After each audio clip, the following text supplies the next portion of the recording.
ফুলকপি পাকেছে তো মনে হচ্ছে দেখে। গাছ পাকা একবার পায় কি পড়ে গেছিল। ছোটো মামি মামি আমরা খাই না, কেউই আমরা মনে হয় খাই না। আরেকবার হয়েছিল নষ্ট হয়ে গেছিল।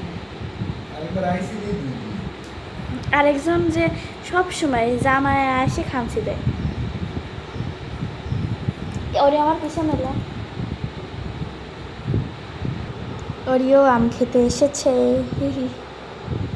আম্মুর কাছে। 1 ঘন্টার জন্য গেলে মানুষ হবে।